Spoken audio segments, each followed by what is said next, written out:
Pues nadie te ama como yo, pues nadie te ama como yo. Mira la cruz, esa es mi más grande prueba. Nadie te ama como yo. Bienvenidos a Creciendo Juntos en Nuestra Fe Católica, el programa que le ayudará a conocer la riqueza de su fe y a profundizar en su relación personal con Jesucristo en su iglesia. Y ahora con ustedes, el Padre Julián Cardona. Nadie te ama como yo. Un saludo muy especial a todos ustedes, hermanos, hermanas, que una vez más conmigo tenemos esta oportunidad tan hermosa del Señor para reunirnos, para compartir en fraternidad su santa palabra, para caminar en nuestra santa fe católica. Donde 2 o 3 se reúnen en mi nombre, allí estoy yo, nos prometía el Señor, y esa promesa se sigue haciendo realidad en su iglesia, en la iglesia católica, en la que nosotros como verdaderos cristianos aceptamos plenamente la fe que nuestro Señor Jesucristo dejó establecida en su única y verdadera iglesia, que es la iglesia católica, esposa suya, cuerpo suyo. Esta iglesia que con Él son una sola cosa, como nos recuerda muy bien el apóstol San Pablo allá en Efesios capítulo 5. Vamos sin más tardanzas entonces a dar inicio a este encuentro de hermanos y de hermanas en torno a la palabra de Dios, invocando a nuestro amoroso Dios. En el nombre del Padre, y del Hijo, y del Espíritu Santo. Amén. Amado Señor, queremos entregarte en esta mañana tan hermosa que nos regalas nuestro agradecimiento para ti. Reconocer, Señor, que nuestra vida está en tus manos, que tú eres el Dios de nuestra vida, que nos das la oportunidad de abrir los ojos a un nuevo amanecer. Nos das el regalo maravilloso de empezar un nuevo mes.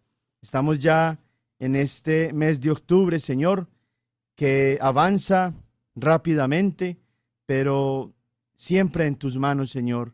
Eres tú el que está en control del universo entero, y la vida de cada uno de nosotros no es desconocida para ti. Por eso queremos entregarte, junto con nuestro agradecimiento, también nuestra súplica por nuestra propia vida, así también como nuestra súplica de intercesión por nuestros hermanos y hermanas que nos escuchan, que están con nosotros en este momento de oración, por aquellas familias, Señor, que están afrontando dificultades, por aquellas parejas, aquellos matrimonios que están en crisis, por estas personas que estén adictas a las drogas o al alcohol, al cigarro, a las redes sociales, a la pornografía, a todas estas formas de mal, Señor. Queremos pedirte que fortalezcas a aquellas personas que están más débiles en su fe, que mires de manera especial, Señor, a los enfermitos, aquellos que están postrados en una cama, aquellos que constantemente padecen dolor en su cuerpo, inclusive en su propia alma, Señor, si están atravesando por momentos de dificultad, con resentimientos, con odios, con inseguridades, con miedos. Asístenos a todos, Señor. Tú sabes que sin ti nada podemos. No somos capaces de nada bueno, Señor, si tú no estás con nosotros.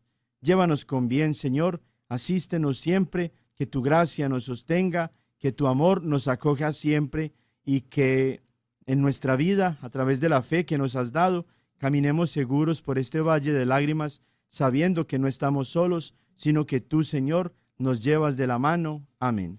En el nombre del Padre, y del Hijo, y del Espíritu Santo. Amén. En este primer domingo del mes de octubre, nos encontramos ya con el domingo 27 del tiempo ordinario. En esta secuencia de 34 domingos que componen este tiempo litúrgico del tiempo ordinario, estamos ya así de rápido, hermanas y hermanos, increíble, en el domingo 27. Y vamos a tomar entonces el Evangelio de San Lucas en el capítulo 17, versículos del 5 al 10. En aquel tiempo, los apóstoles dijeron al Señor: aumentanos la fe. El Señor les contestó: si tuvieran fe, aunque fuera tan pequeña como una semilla de mostaza, podrían decir a ese árbol frondoso: arráncate de raíz y plántate en el mar, y los obedecería. ¿Quién de ustedes, si tiene un siervo que labra la tierra o pastorea los rebaños, le dice que cuando éste regresa del campo, entra enseguida y ponte a comer? ¿No le dirá más bien: prepárame de comer y disponte a servirme, para que yo coma y beba? Después comerás y beberás tú. ¿Tendrá acaso que mostrarse agradecido con el siervo porque éste cumplió con su obligación? Así también ustedes, cuando hayan cumplido lo que se les mandó, digan: no somos más que siervos, solo hemos hecho lo que teníamos que hacer. Palabra del Señor. Gloria a ti, Señor Jesús. En este pasaje tan hermoso que nos presenta el Evangelio de San Lucas, contemplamos tres enseñanzas fundamentales de Jesús. Hay como tres grandes temas en este corto pasaje de 5 versículos que el evangelista San Lucas nos está mostrando el día de hoy. El primer tema se refiere a la fe. Hay una súplica intencionada de los apóstoles a Jesús que le están pidiendo que les aumente su fe. Y la respuesta de Jesús no es inmediatamente la de decir: tomen, tienen ustedes ya una fe más fuerte a partir de ahora, sino que les está hablando a través de una pequeña parábola lo que podrían hacer ellos si dejaran que la acción del Señor en sus corazones les fortaleciera su fe. Les está diciendo Jesús que si tuvieran la fe, al menos como del tamaño de una semilla de mostaza, podrían decirle a un árbol: arráncate y plántate en el mar, y el árbol obedecería. Esta parábola de Jesús no la debemos tomar literalmente en el sentido de que nosotros vamos a medir nuestra fe según si somos capaces o no de mover árboles de la tierra al mar, porque no es una acción que en sí misma tiene sentido. Lo que nos está diciendo Jesús con esta comparación, con esta parábola, es que una fe fuerte es una fe que es capaz de descubrir una de las ideas fundamentales de nuestra fe cristiana, y es la de la omnipotencia de Dios. Nuestra fe, el reconocimiento del poder de Dios a través de nuestra fe, puede llevarnos a reconocer y a vivir, a experimentar inclusive que ninguna dificultad, que ningún problema, que ninguna crisis, que ninguna contrariedad que nosotros enfrentemos es suficientemente grande como para que Dios no pueda hacer algo en favor de nosotros. La misma Virgen Santísima, en el momento de la Anunciación, recibió del arcángel Gabriel una declaración similar, cuando decía el arcángel a la Virgen María: nada es imposible para Dios. Es tan poderoso Dios, es todopoderoso Dios, tal y como nosotros lo decimos en el credo cada domingo: creo en Dios Padre Todopoderoso.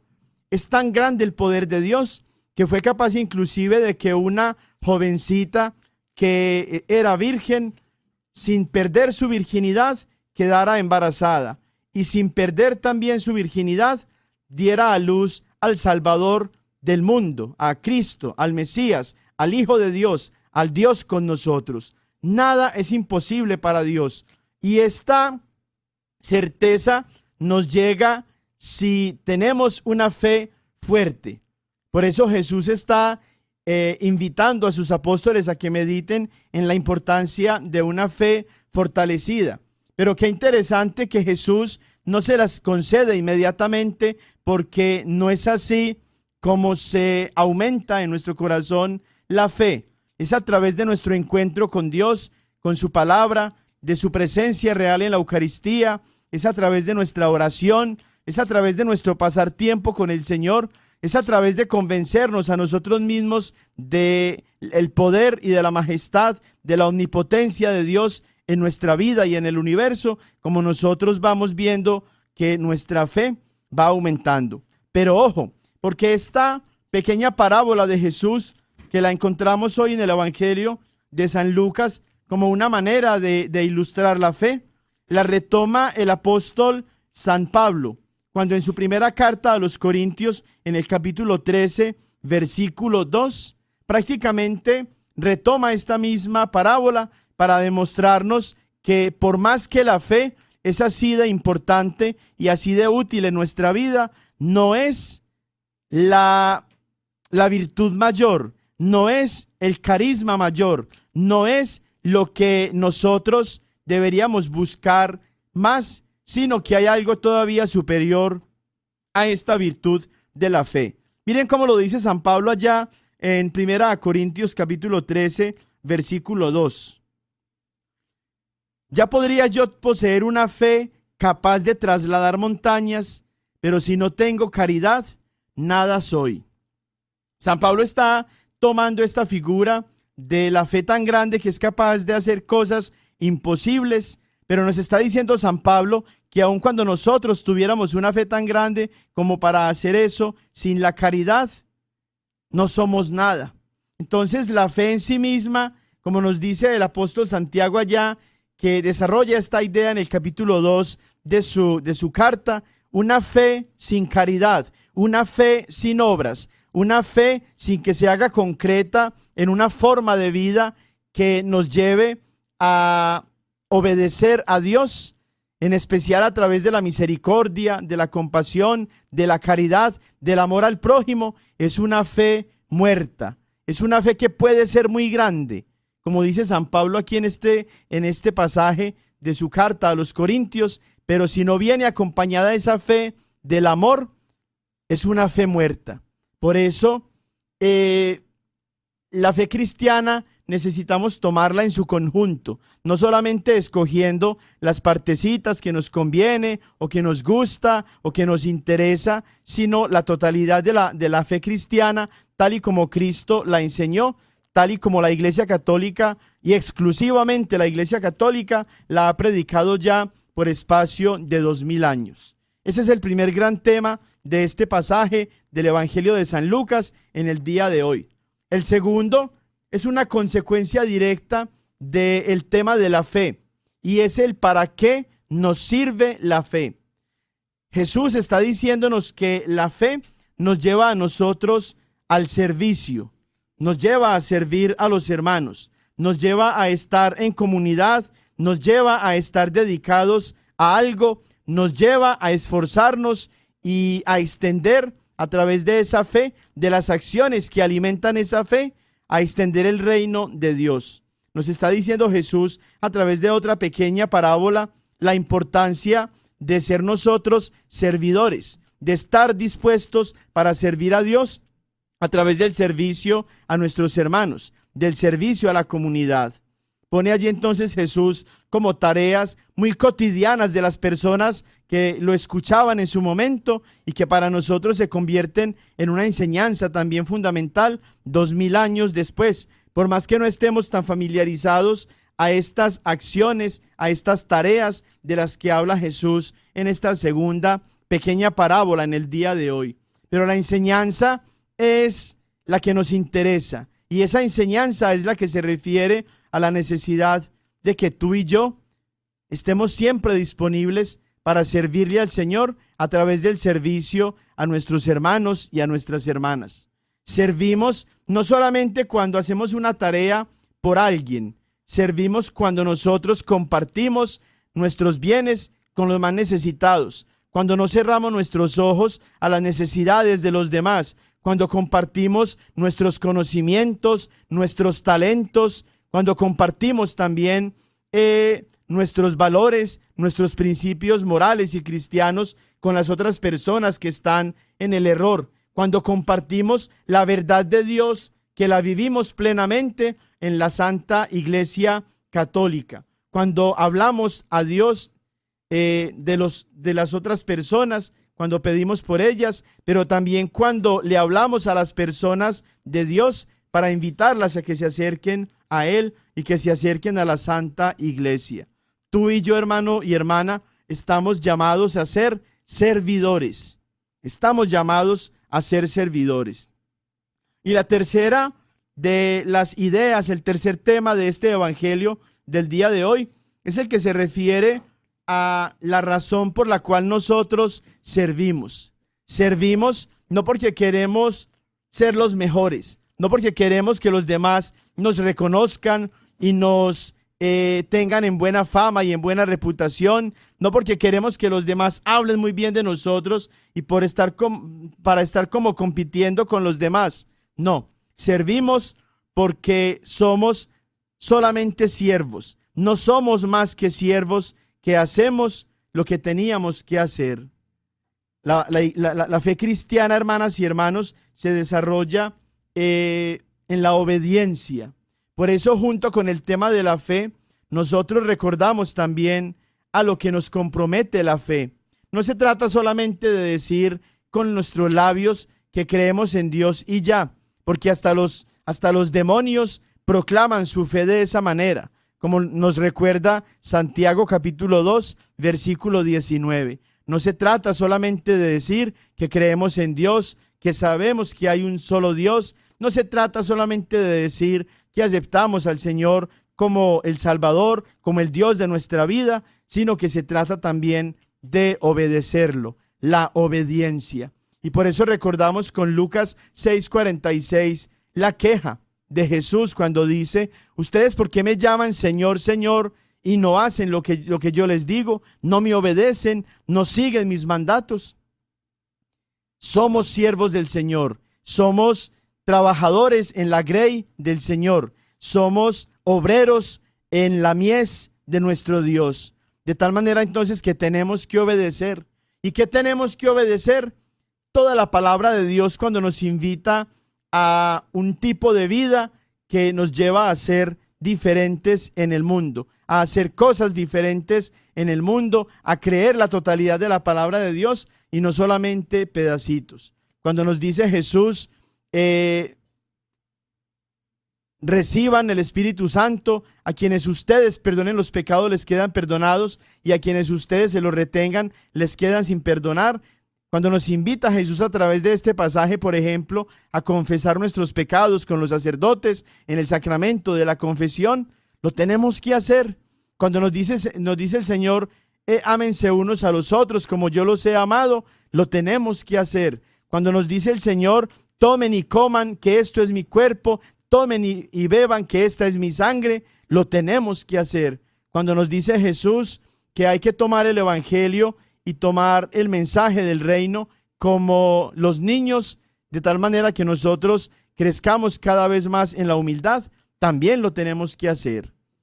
Al final de nuestra vida, entonces, frente a las cosas que nosotros teníamos como tareas fundamentales en nuestra fe cristiana, ojalá podamos decirle al Señor cuando nos invite a pasar a su gloria: no somos más que siervos, solo hemos hecho lo que teníamos que hacer. Que la presencia y el ejemplo de vida de la Santísima Virgen María nos sirva como modelo para que nosotros también, como ella, aprendamos a ponernos al servicio de Dios, a disposición de su palabra, de su voluntad, para que como ella le digamos al Señor: hágase en nosotros, hágase en cada uno de nosotros, hágase en ti y en mí, según tu palabra. Amén. En el nombre del Padre, y del Hijo, y del Espíritu Santo. Amén.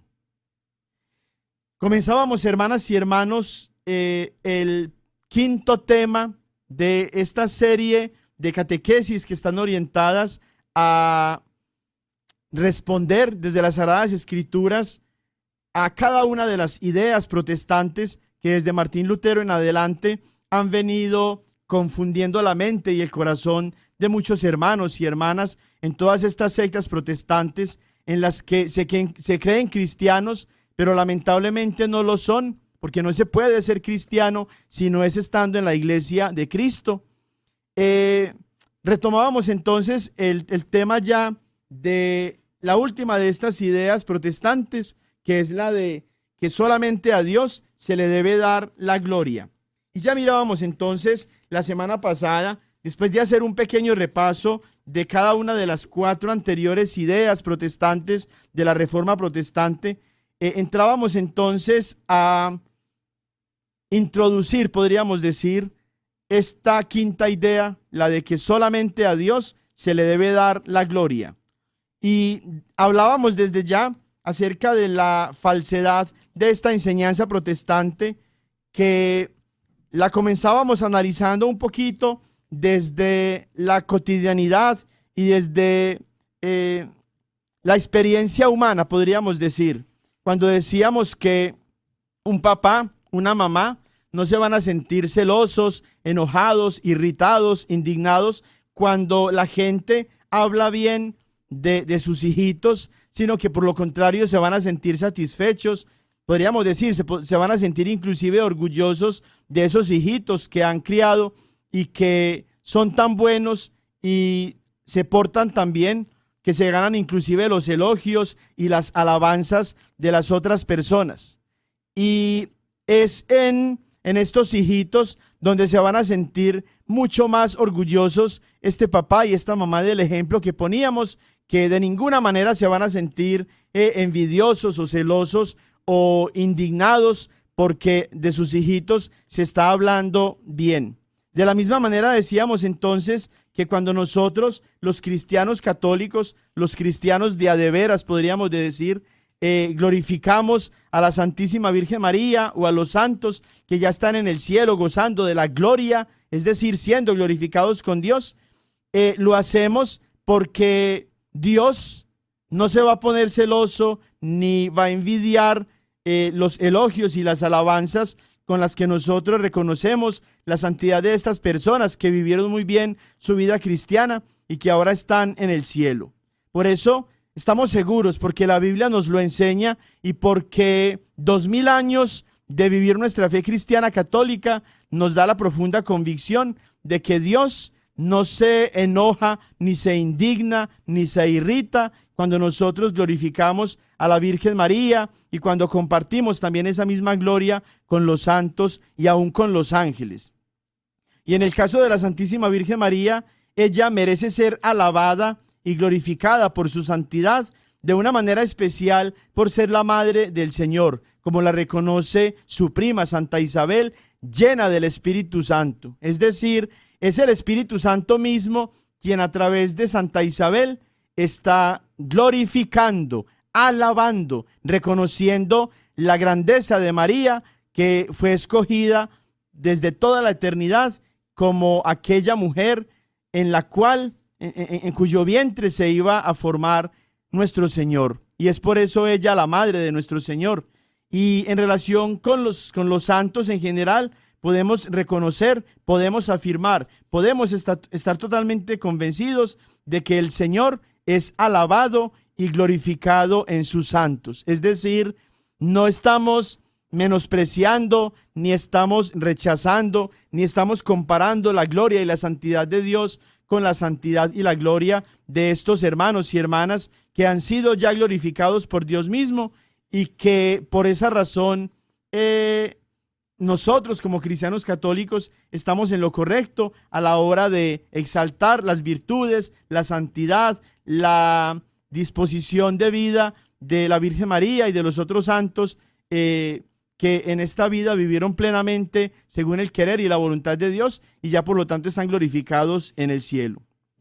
Mirábamos algunos pasajes que dentro de la Santa Biblia los hermanos protestantes encuentran para interpretarlos de forma torcida y seguir entonces afirmando la brutalidad de que solamente a Dios se le da la gloria y que Dios no permite, según ellos, que nadie más sea glorificado, sino solo Él. La primera de estas citas bíblicas era Isaías 42:8, en la que claramente está Dios diciendo que Él no va a compartir su gloria con otro. Pero es hasta donde llegan los protestantes, porque no dicen otro qué. Allí el profeta Isaías está hablando de un falso Dios.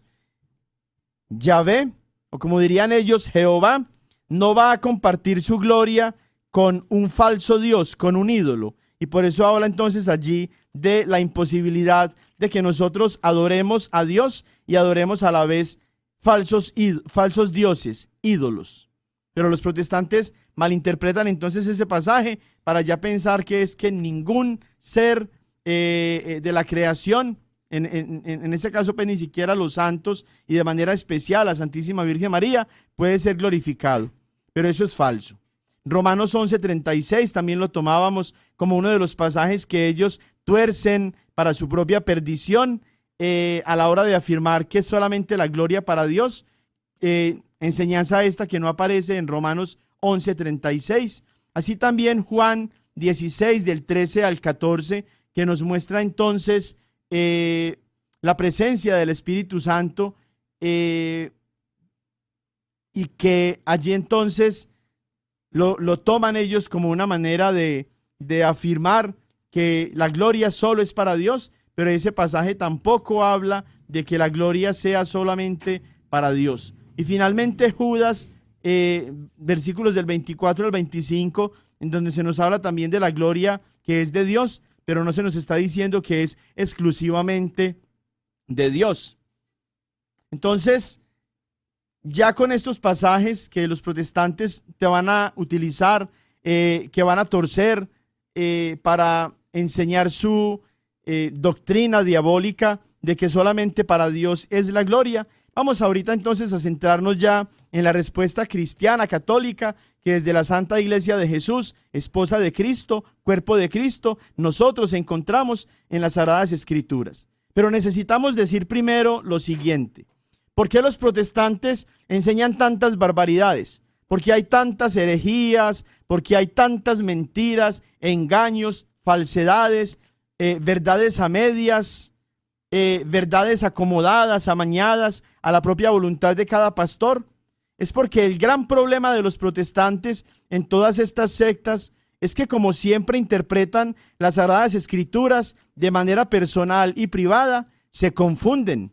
Y cuando a esta confusión le suman ellos el inmenso odio que tienen contra la Santa Iglesia Católica, es entonces cuando, aún sin saberlo, se convierten en instrumentos del demonio para alejar a las personas de Dios, para sembrar odio en sus corazones, para enseñar doctrinas no de Dios, sino de demonios, para crear una falsa seguridad de la salvación que creen y que enseñan ellos que ya alcanzaron definitivamente. Y es así como el demonio los quiere tener, para que no se salven, sino para que se condenen eternamente.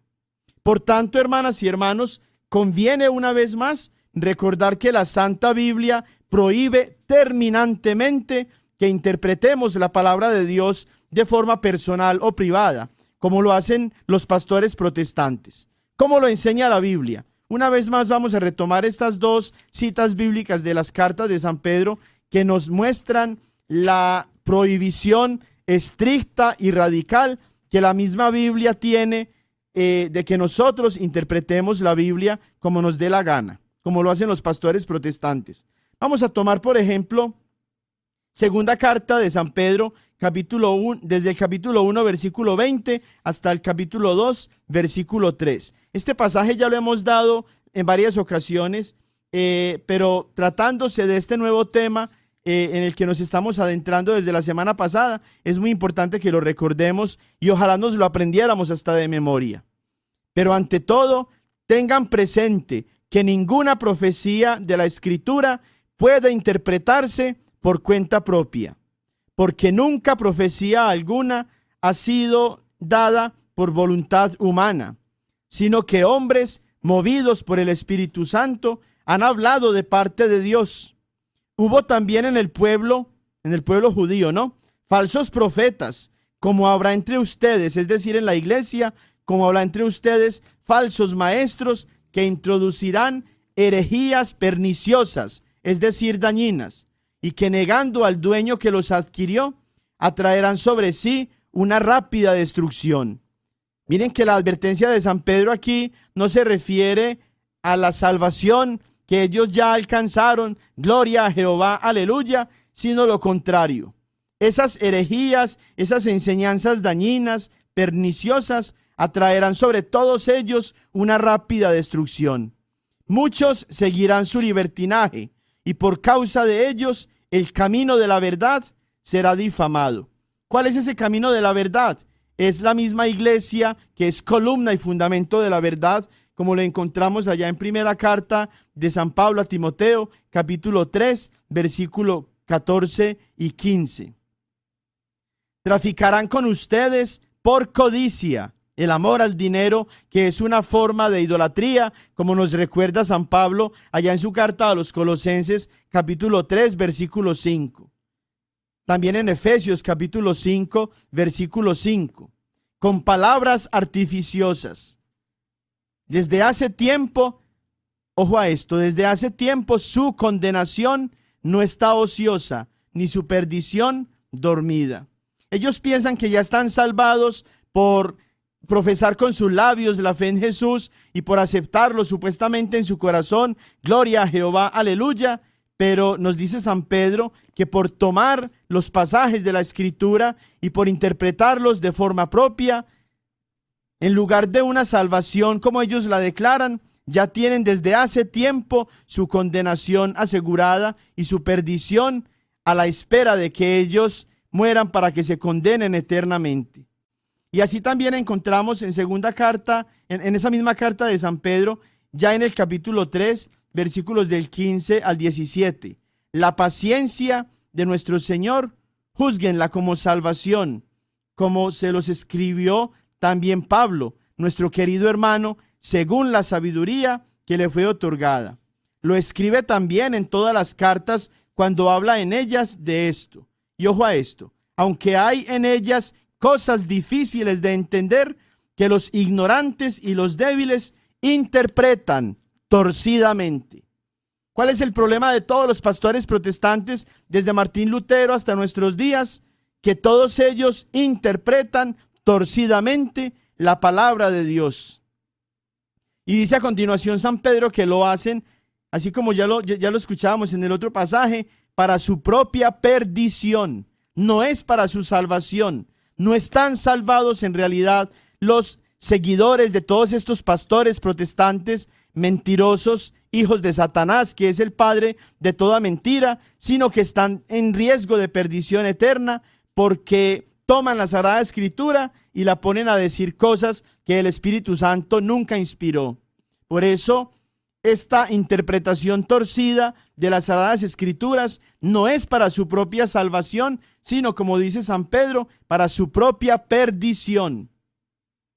Y a continuación entonces nos advierte San Pedro diciéndonos: ustedes pues, queridos, estando ya advertidos, vivan alerta. Católicos, ustedes queridos, estando ya advertidos, vivan alerta. No se dejen confundir, no se dejen engañar. Y sigue San Pedro: no sea que arrastrados por el error de estos disolutos, se vean derribados de su firme postura. Estas dos enseñanzas de San Pedro en la Santa Biblia nos muestran claramente la prohibición expresa que tenemos de parte del Espíritu Santo de que interpretemos la Sagrada Escritura de manera privada, personal o de manera propia. Si lo hacemos, lo estamos haciendo para nuestra propia perdición, lo estamos haciendo torcidamente. Esta importante enseñanza la encontramos en la Santa Biblia. Incluso la tienen los protestantes en su Biblia Reina Valera, en su versión del Nuevo Mundo. Pero esta enseñanza bíblica ellos ni la escuchan ni la obedecen.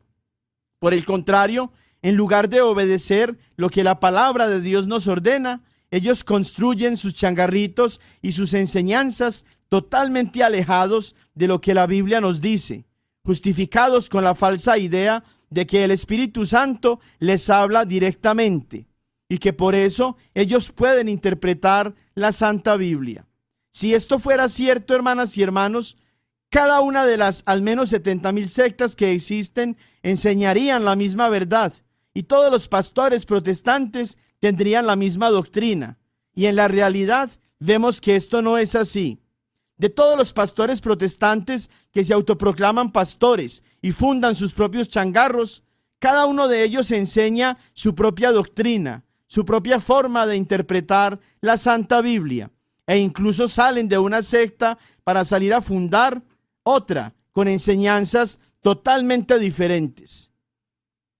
Voy a ponerles un caso conocido, muy cercano a nuestra comunidad de Lenore City. Los oyentes que estén conectados con nosotros en este momento habrán escuchado algo como esto, y los que no están en esta área de Lenore City pueden tomar este ejemplo como un referente para que se den cuenta cuál es la estrategia de las sectas protestantes.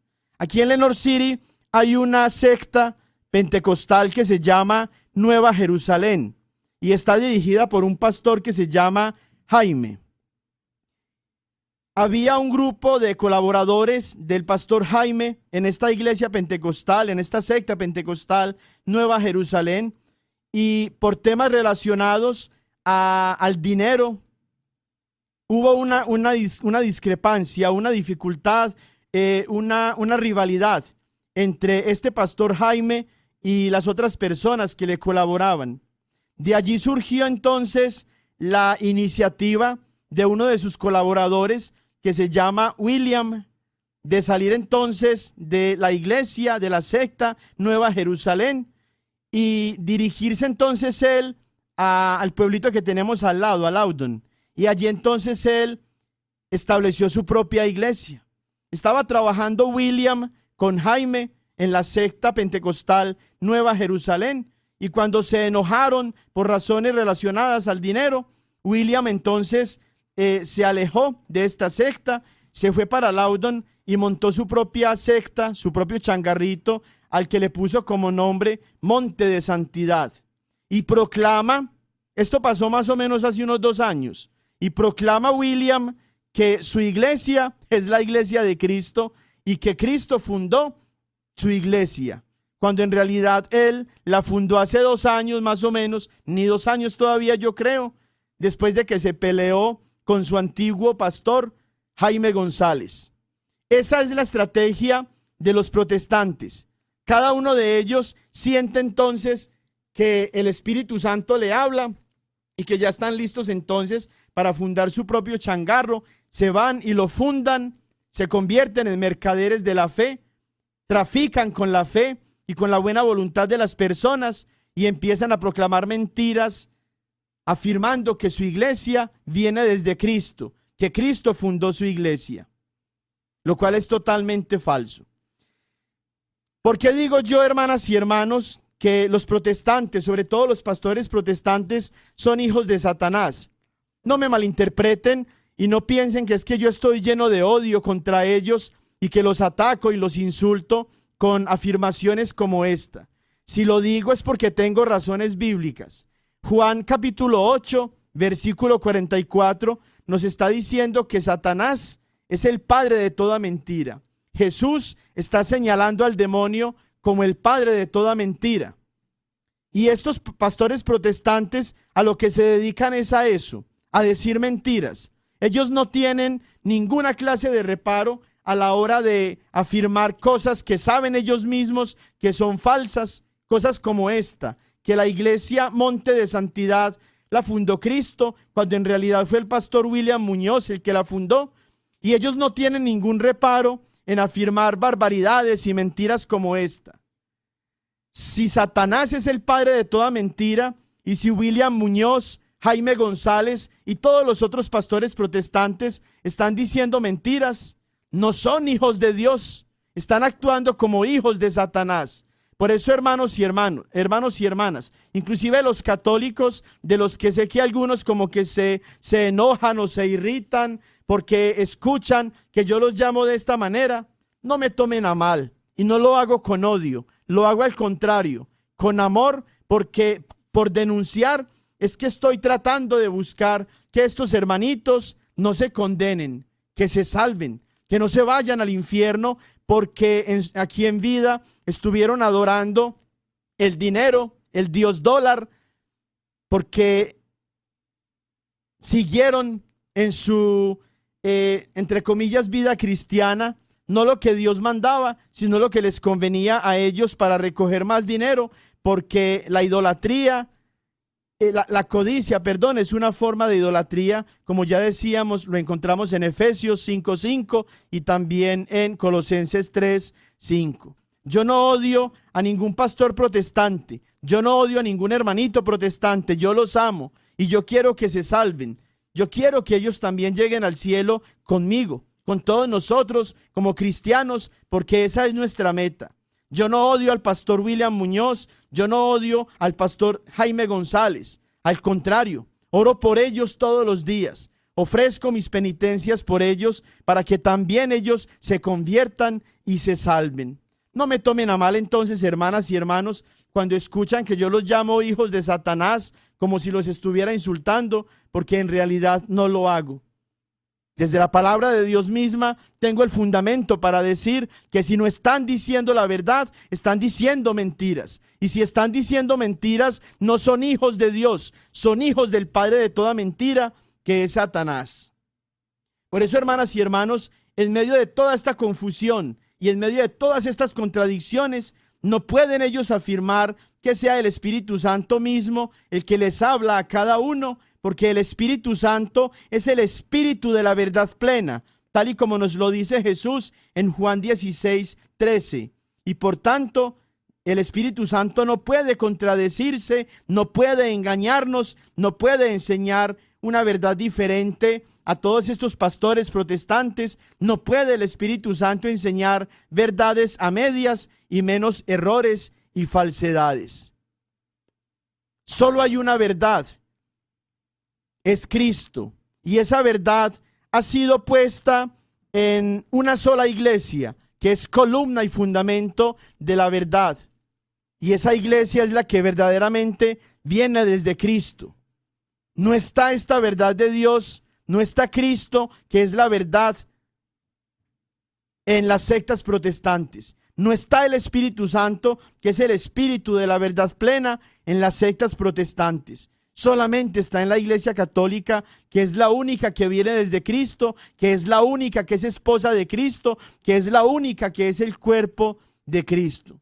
Las demás son sucursales del infierno, donde se enseña la mentira y donde el padre de toda mentira, que es Satanás, utiliza a estos pobres hermanos pastores protestantes como sus instrumentos para proclamar lo que no viene de Dios y para que se condenen eternamente, tanto ellos por su búsqueda del dinero, así también como los pobres ignorantes que lo siguen. ¿Por qué hay entonces tanta confusión entre los pastores protestantes y en todas estas sectas que se van abriendo cada día, siendo la cifra ya, podríamos decir, incalculable? Hacemos más o menos como un redondeo a 70,000, según lo que dicen las estadísticas, pero ya se podría decir que es incalculable el número de sectas protestantes que abundan y que van saliendo cada día, porque todas ellas y porque todos los pastores protestantes toman la Biblia y la interpretan como les da la gana, según su propia conveniencia, según su propia capacidad. Pero ya San Pedro, decíamos, nos prohíbe de parte del Espíritu Santo que hagamos eso. Ningún pastor protestante, ni siquiera los que antes fueron católicos y dejaron de serlo para convertirse en protestantes, ningún pastor protestante tiene la facultad de interpretar a su propia voluntad las Sagradas Escrituras. Y ya lo escuchábamos nosotros en la Biblia. Vamos a tomarnos una pausa en este momentito para que, a través de una canción de una religiosa que está llena del Espíritu Santo, como Santa Isabel lo estaba, proclama el cántico que la Santísima Virgen María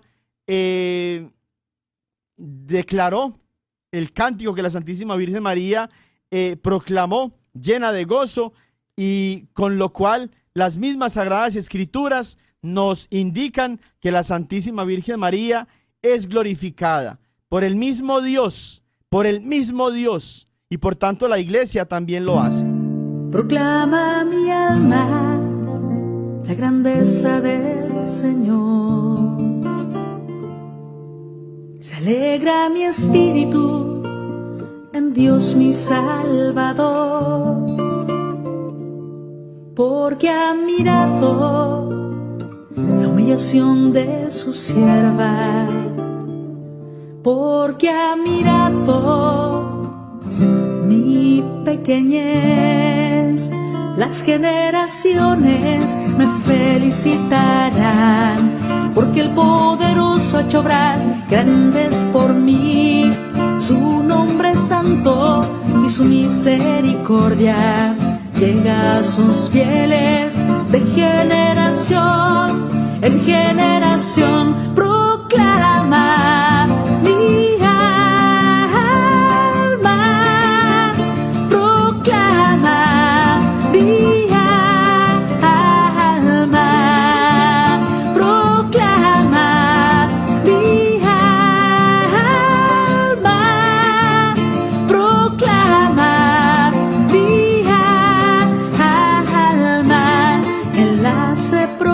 alas, con su brazo dispersa a los soberbios de corazón, derriba del trono a los poderosos y enaltece a los humildes, a los hambrientos los colma de bienes y a los ricos los despide vacíos,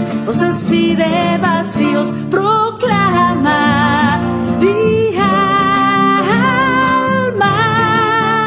proclama mi alma, proclama mi alma, proclama mi alma.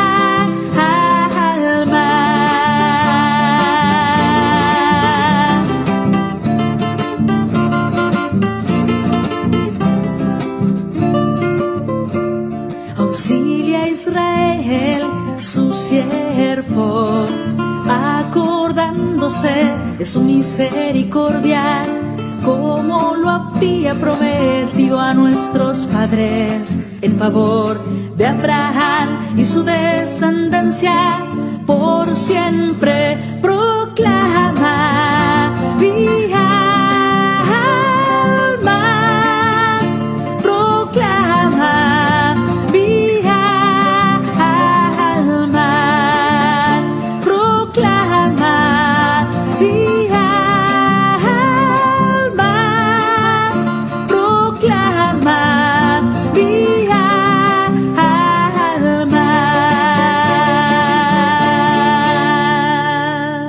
Este pasaje que la hermana Glenda lo convierte en canción, que lo encontramos en la Santa Biblia nosotros como el Magnificat, el canto que la Santísima Virgen María, el cántico mejor que la Santísima Virgen María proclama una vez que su prima Santa Isabel, llena del Espíritu Santo, la reconoce como bendita a ella, de la misma manera que es bendito el fruto de sus entrañas, que es Jesús. Y cuando le ha dicho con el reconocimiento de su corazón que ella es la madre del Señor, después de que le ha dicho también una alabanza, después de que la ha elogiado, la ha glorificado diciéndole: feliz la que ha creído que se cumplirían las cosas que le fueron dichas de parte del Señor. Es entonces cuando en las Sagradas Escrituras encontramos este pasaje en el capítulo 1, versículos del 46 en adelante. Pasaje este que nos sirve ya para adentrarnos en el tema de la glorificación. No es cierto lo que enseñan los hermanos protestantes de que solamente a Dios se le da la gloria y que Dios se pone celoso, se pone envidioso o se irrita, se pone enojado y hace pataletas porque nosotros glorificamos a la Virgen María y a los santos y aún a los ángeles. No, porque la misma Biblia nos está mostrando cómo María fue glorificada. Primero por Santa Isabel, llena del Espíritu Santo. Segundo, a manera de profecía, dice la Santísima Virgen María en el versículo 48: desde ahora todas las generaciones me llamarán bienaventurada, porque ha hecho en mi favor cosas grandes el poderoso. La Virgen María inclusive está profetizando que a ella la vamos a glorificar, la íbamos a glorificar. Desde el momento mismo de la anunciación en adelante, ella iba a ser glorificada, iba a ser exaltada por su santidad, por haberle dicho sí al Señor. Y eso está en la Biblia, inclusive en la Biblia Reina Valera, inclusive en la Biblia del Nuevo Mundo. Lucas 1:48. ¿Quiénes son los únicos cristianos verdaderos que desde hace 2000 años cumplimos esta profecía, este anuncio de la Virgen María? Los católicos. Ningún protestante, por más que se diga cristiano, cumple esta profecía de la Virgen María. No la llaman feliz, no la llaman dichosa, no la llaman bienaventurada, la llaman ramera, prostituta, mala mujer, mujer cualquiera, vaso desechable, etc. Solamente los cristianos católicos cumplimos la palabra de Dios cuando en Lucas 1:48 encontramos que hay que reconocer a la Virgen María como bienaventurada, como dichosa, como feliz. Hay que glorificarla y nosotros lo hacemos. ¿Por qué entonces, hermanas y hermanos, son tan reacios los hermanos protestantes para extender la gloria de Dios a la Virgen María, a los santos, aún a los ángeles? Porque ellos ni siquiera saben lo que significa gloria. Pregúntale tú a un pastor protestante qué es gloria y no sabe qué es. Pregúntale qué es glorificar y tampoco sabe qué es. Confunden la gloria que se reconoce en Dios, así también como en los santos, de manera especial en la Santísima Virgen María, la confunden como la divinidad. Y confunden ellos el acto de glorificar con adorar. Y es por eso que ellos están así de confundidos y se llenan tanto de odio en sus corazones en contra de la Santísima Virgen María, en contra de los santos, en contra de la iglesia. Yéndonos nosotros al diccionario de la Real Academia de la Lengua Española, es decir, al diccionario que oficialmente tiene la definición de todas las palabras que nosotros usamos en el español. Cuando buscamos la palabra gloria, miren lo que encontramos. Hay 3 definiciones. La primera es reputación, fama y honor extraordinarios que resultan de las buenas acciones y grandes cualidades de una persona. Miren que la definición de gloria no hace exclusiva esta realidad a Dios, sino que la abre a aquellas personas que por sus buenas acciones y grandes cualidades merecen ser reconocidas. En la doctrina cristiana, la gloria es el estado de los bienaventurados en el cielo, definido por la contemplación de Dios. Esto no es enseñanza de la Iglesia Católica en la Biblia católica. Esto está en el diccionario, que nada tiene que ver con la Iglesia. Búsquenlo y se van a dar cuenta. Y en esa misma definición encontramos que en el cristianismo, gloria es el lugar ideal en el que se encuentran los bienaventurados en presencia de Dios. Y no lo estoy leyendo de la Biblia, lo estoy leyendo del diccionario. Gloria no es entonces divinidad. El hecho de que reconozcamos la gloria de Dios y que lo hagamos también con la Santísima Virgen María y con los santos no significa que estamos reconociendo o afirmando que la Santísima Virgen María es Dios como Dios o que los santos son otros dioses como Dios. Falso. Esa es la confusión de los hermanitos protestantes. Y cuando hablamos de la palabra glorificar, que ellos confunden con adorar, miren cómo la define el diccionario oficial de la lengua española. Hacer glorioso a alguien o a algo que no lo era. Y en ese sentido, Dios mismo glorificó a la Santísima Virgen María cuando la llamó, la eligió, la escogió, la predestinó a que fuera la madre de su Hijo. Y la segunda definición se relaciona a lo que nosotros hacemos como cristianos católicos: reconocer y ensalzar a quien es glorioso, tributándole alabanzas. Y miren que de igual manera no se refiere solamente a Dios. El diccionario no pone esa definición, como si lo hacen los protestantes, exclusivamente para Dios. ¿Por qué entonces la confusión de los hermanitos protestantes? Porque piensan que cuando se habla de gloria, estamos hablando de la divinidad de Dios. Y que cuando hablamos de glorificar, estamos hablando, se está hablando entonces de adoración. Pero no tienen nada que ver una cosa con la otra. ¿Dónde aparece en la Sagrada Escritura un pasaje muy claro que nos habla de la verdadera adoración a algo que no es Dios? Lo encontramos en Éxodo capítulo 32, del versículo 1 al 6, cuando los israelitas adoraron a un falso Dios, a un ídolo, a un becerro de oro. Y miren que la única acción que manifiesta el pecado de idolatría del pueblo es lo que encontramos nosotros en el versículo 4. Este es tu Dios, Israel, el que te ha sacado del país de Egipto. Esas son las palabras que el pueblo de Israel dijo cuando ya Aarón terminó la imagen del becerro de oro, que no solamente era una imagen, sino que se convirtió en un falso ídolo, en un falso Dios, en una falsa divinidad, cuando el pueblo en el versículo 4 exclama: este es tu Dios, Israel, el que te ha sacado del país de Egipto. Los hermanitos protestantes nos acusan a los católicos de que nosotros adoramos a la Virgen María, adoramos a los santos, que adoramos inclusive a las imágenes, porque ellos ven que nosotros las tenemos en nuestra oración, en nuestro lugar de culto, que nosotros les encendemos velas, que les traemos flores, que les cantamos la mañanita, sobre todo a la Virgen María, que nos postramos ante ella, que la tocamos, la acariciamos, la besamos, etcétera. Pero miren que ninguna de estas acciones aparece como acción de idolatría en la Santa Biblia. Y si se tratara de que la adoración se desarrolle en términos de tocar, acariciar, besar, poner flores, encender velas, etcétera, los hermanos protestantes entonces no están adorando a Dios, porque ninguna de estas cosas que ellos utilizan como acusaciones en contra de nosotros, las hacen ellos para adorar a don Jehová. Ningún protestante puede decir que adora a Dios porque lo toca, lo acaricia o lo besa.